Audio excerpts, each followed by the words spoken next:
Hey everyone, so my name's Kirsty. A lot of you already know me, obviously, and Leo, you've met him before, but new customers might not have met me because we recently had a baby who's 4 weeks old now, so she's definitely keeping me busy. In case I look a bit black-eyed, she is the reason. Anyway, so Leo is going to be our model, and I am going to talk about trimming faces, even though obviously he doesn't need it, but I can show you how to hold their face and everything. That's the point, actually. I haven't got the scissors out. Wait 1 second. It's okay. Here they are. So, we'll start off. If you want to bath your dog while they're not coming into us, the best way to sort of do it, what we do, is if you get a bucket or a washing up bowl or something, and you have dog shampoo ideally, but obviously if you can't get out, just use normal shampoo, it's better than nothing. Just squirt a bit in a bowl and fill it with hot water, and then use a bath poof to wash them with, because that you'll use much less shampoo in the end, and it gives them a much better clean all over. Also make sure you wash them twice, so soap him all, wash him, rinse him, and then wash him again, because just one bath isn't going to clean them thoroughly. Treat their head as a whole different part when you're washing, because it's obviously the smelliest bit, which is the truth with this boy. So all under their chops, obviously around their hygiene area and bum and all their smelly bits, just make sure you get that really clean. So let's say you've done that, the dog is all dry, so what we're going to talk about is brushing with all your cockapoos. And obviously I'm quite lucky with Leo because he's quite low maintenance in that sense, but if you've got any type of poodle coat dog who's prone to matting up, this is going to be really helpful for you. So the two brushes that you'd need, well, the type of brush is called a slicker brush, and you've probably seen these before.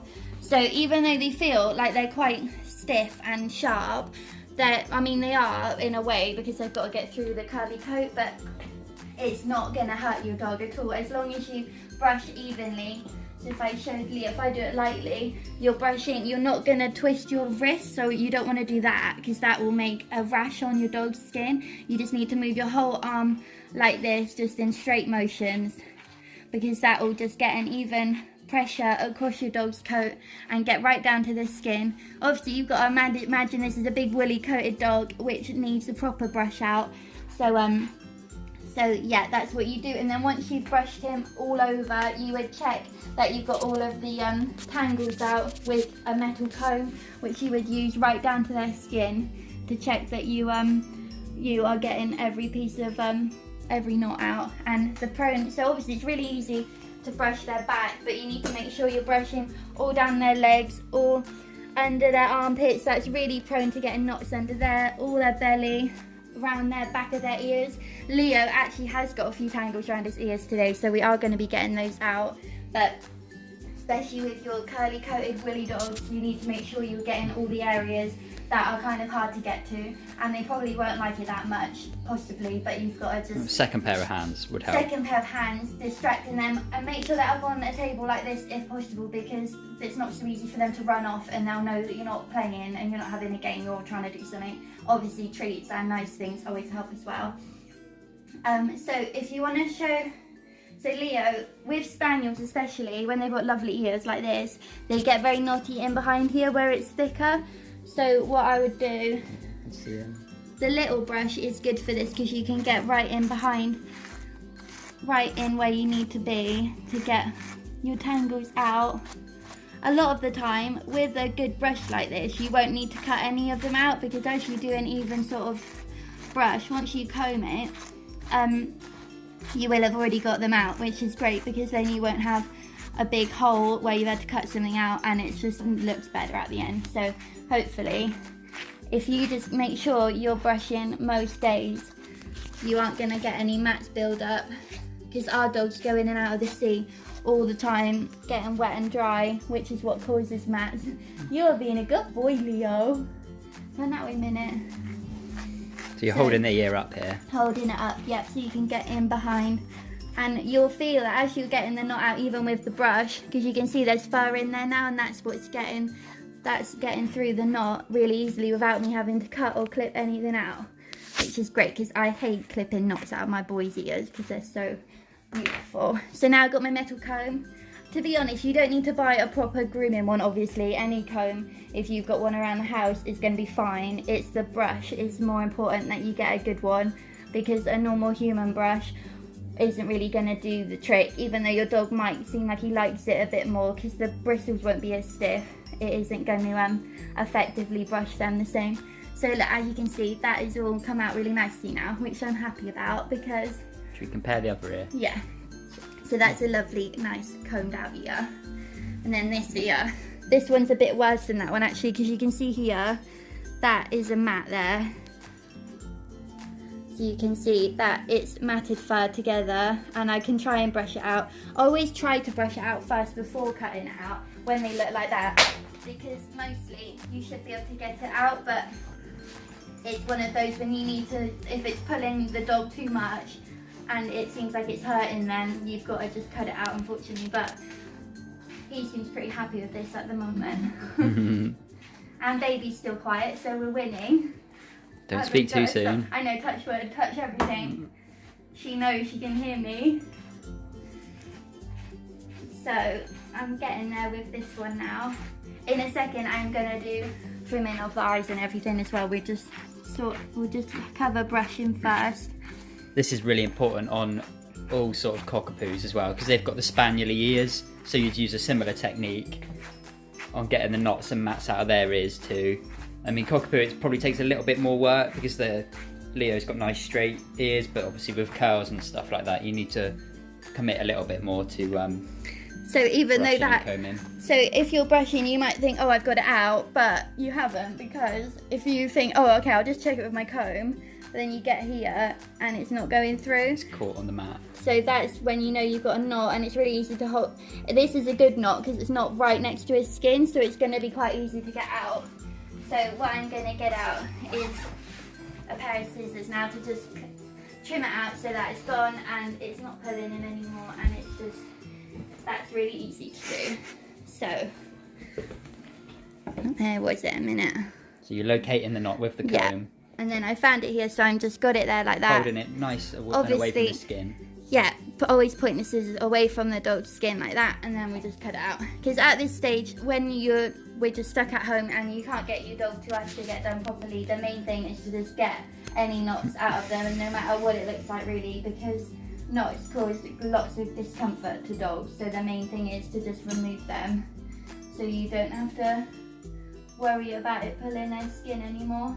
You just had another little one behind in that bit that I said gets really prone to it there. So that's done. Cool. Leo, you've got pretty ears again. He's not impressed with this at all, is he? Good boy.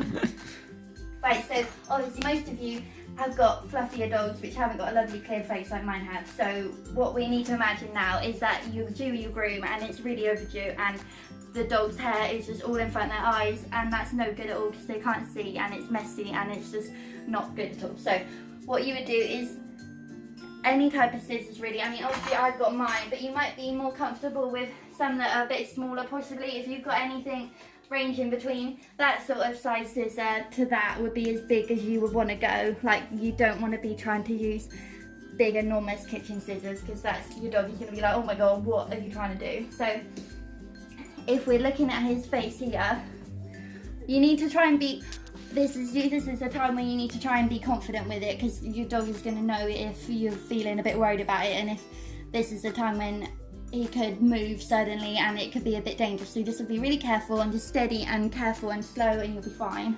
So I just hold his nose like this, so I've got a bit of control over him. Not tight at all, just gently. And then if you have fur here, I would always just pull it up, because then you know exactly where you're cutting. The main thing with this is to always aim your scissors away from the dog's eye and face. So no matter what you do, you couldn't really cut them, because the pointy, horrible bit and the sharp bit are away from them. Don't fall asleep. And then you would simply pull it up like that, aiming your scissors away, and just cut it away. Imagining he's got lots of hair in his face right now. Look at me cutting all this fur away. Oh, ideal. You can see again now. After every cut, just keep pulling up, because you'll be able to see what needs to be done again. Just keep retching it up with your finger. It's easy. I mean, if they're fighting it and they don't like it, just do it slowly, do a bit, pause, give them a treat, do it again. And I mean, a lot of times when you're trying to do this with dogs, they don't like it and they're pulling away from you and they're not being really good, like my boy is right now. So if that happens, what we tend to do is obviously use treats, or get someone else to just distract them, like having somebody else just calling their name or having a squeaky toy or something, or just get their attention away from what you're trying to do at the moment. And when they're looking away, you can just quickly just get rid of the fur like that. And then if you imagine he's got a big bushy set of eyebrows, which a lot of your dogs have, what you would do to just clear that a bit is hold their face again the same way, and then you would get the comb like this and just comb their fringe forward, because then you'll be able to see what's overlapping their eyes a lot and what needs to come away. So after you've combed it forward, imagine he's got a big bushy fringe all along here. Bowl cut. Yeah, and then you just hold his chin like this, either like hold it underneath or hold it on the top, like whichever they're comfortable with. And you just, again, scissors pointing away from their eyeballs, just cutting along like that. And then I will have cut loads off because it's really overgrown. And then you can push it back and think, oh, how does that look? And if it's still looking a bit chunky and a bit long, just comb it forward again all the way around. Come here a minute. Probably give him a treat at this point because he's being a very good boy. But sorry, Leo, I haven't got one on hand. And then you're going to go along again, the same. And those two things, just either cutting that and their fringe, is going to make them feel better and be able to see again. And if they'll tolerate it, perhaps use the slicker on their head and around their snout as well, because their muzzles tend to get quite knotty on cockapoos and hairy dogs, where they eat their food and drink and then it gets really matted up. So if you just give them a little brush around the chops. Yeah, definitely. And also if you feel confident again, or if this is all looking really long, because when they eat and drink it gets all sticky, and that's why we always trim it so it's nice and short and tidy. You can just hold their face a bit like this, pull it down. He's got this little bit of beard here. Yeah, it's got a bit of but I'm not going to get rid of that because I actually really like that. But if you imagine this is all big bushy beard here, you would brush it out and comb it down like this, and then with the scissors again pointing away. You would never want to cut that way because as you get closer, obviously you're in danger of cutting their throat here. So always point your scissors that way, pull it right down like this. Make sure you're not getting too close to there, because some dogs have quite a saggy bit under here. And older dogs especially. Yeah, it's quite easy to cut their throat under there, so if you're not careful. So just have a feel of your dog anyway before you do it, so you're familiar with where their flappy bits are. And then pull it down, and then you're just trimming along the bottom on both sides. Do it again that way, pulling it down, trim along there to get the fur away. And then obviously it doesn't matter if it doesn't look great, you're just doing this is just for their health really and comfort. You're not trying to win any competitions with your grooming, it's fine. So now if you have any questions about that, just comment below and I can go over it again in a more detailed way. But so what we were going to look at sort of feet, is that right? Next is his feet. So if you look at Leo's feet, they are actually very overgrown, which isn't very good at all, is it, Leo? You got messy toes. So this obviously isn't really essential massively if you don't want to do this or don't feel comfortable. You don't have to, because it's not going to be matted up or anything. But sometimes when their feet are long like this, it can be harder to wipe off after a walk when they're all muddy. So it might be worth just you can quickly just use your brush or your fingers to just lift the fur up like that. And then I normally just hold their little foot like this, and you're just cutting up to clear away the fur. It's like quite simple really. And just keep lifting it up so you can see. Just be careful you don't get too close to their little knuckles. Yeah. There's very thin skin there. He's got these little bony bits here. And again, just feel your dog's foot, because every dog is different. So if you just feel it a lot before, you'll be able to see where you need to go and where the knobbly bits are, and then you can just steer clear of them. So let's have a little comparison. So just doing that really quick bit there has just tidied him a lot, and it'll make it easier because you can just wipe his foot down much easier if it's muddy or wet when you're out walking on your one walk a day. So next thing we're going to look at nails. His nails actually do need doing, and again this is everyone's always nervous about doing this because you know that you can trim it too short and then they're quick, which is that pink bit there. It bleeds constantly, and unless you have the right stuff you can't really stop it very easily. So just I've heard you can use talcum powder. Yeah, talcum powder or cornstarch works as well. Or like if you wanted to be super safe and have this on hand, that is the brand of stuff that you can buy on Amazon or eBay, and it just stops it straight away and it's not a big deal at all. So if you want to be super safe, you can just have that, and then you don't have to worry about not being able to stop it. So again, with this though, the main thing you're looking at, if your dog's nails really doing, they're going to be touching the floor, they might even be curled round a bit, and that's when you do need to think about clipping them yourself. You will need to get proper dog clippers though, but you can't just do it with nail trimmers. These are, I think Mickey is the brand, and you can buy them on Amazon as well if you just search nail trimmer. These are the better type because you can get some which are like a guillotine, which look a bit different, and I never get on with them. I find they're really awkward, so this type is much easier. So the way that I do it is I'd lift his foot up like this, if you want to come around and look at it from this way, because I feel like I've got more control over his foot here as well. Especially if your dog doesn't like it, it's good to have more control over what you're holding.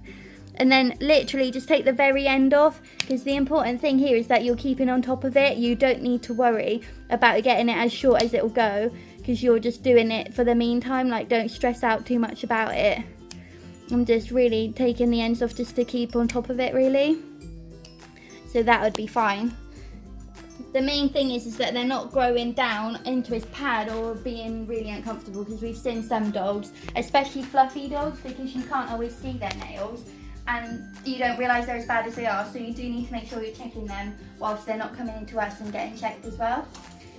So I'm not going on too far, am I? No, you got about 7 minutes, then we'll have to cut it. Yeah. Right, so the next thing, if we like somebody, I think it's Janice with Buddy, you asked about tails. Leo's got a bit of a wispy old tail going on here, but if you've got a dog that's got, like a lot of the cockapoos do, they have longer tails, and then we sort of trim it into a flag. What you do, obviously you need to brush it out a lot so that there's no tangles in it, and then if you were to want to trim it to take some length off, you'd hold it like this and you twizzle the end like this, and then you would cut the very end off so that you've got an even end to start with, if you see what I mean, because in a minute when you come to trim it, you'll need to have a good place to start from. So then you shake it out, comb it down like this. Leo, he's looking at me fiddling with his tail. You didn't expect this today, did you, Leo? So it's all not free like that. So if you imagine if you've got a big dog and it's got a big fluffy tail, you want to just, we call it a flag tail because that's the sort of shape you're cutting it into. So I normally just pull it down like that so I can see where I'm going, and you can just trim it into a nice shape like this. The main thing would be just getting some bulk off. If you've got a big bushy tail that can become knotty, that's what you want to avoid. So Leo's isn't too bad, to be honest, but I'm just gonna tidy it for the video anyway. But yeah, just getting a hunk of it off is gonna help you with keeping maintenance. Around their hygiene areas, normally we clip that, but obviously you guys probably don't have your own little trimmers. So what you can do, Leo, can you turn around for me a minute? He's not impressed with me at all. Around their bum is just where you want to be able to keep it nice and trim. So if I show you on Leo, all this bit here, if you imagine your dog, if it's a fluffy one, it's all going to be quite hairy by now if it's due.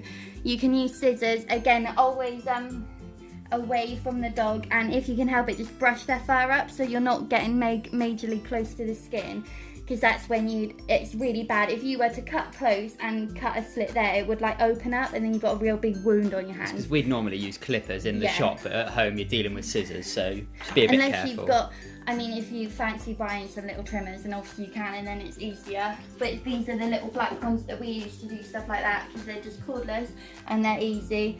And you would just clip up like that and just around, so that's just a clearer space. Again, around is really there. I do the same thing and just clear. Because on the cockapoo, this is all going to be really furry and really hairy. Sorry, especially where boys would wee as well. You need to just get rid of all this, because I could do it a bit now. Because that's when he pees, that's going to go all on. You're just really lightly doing this.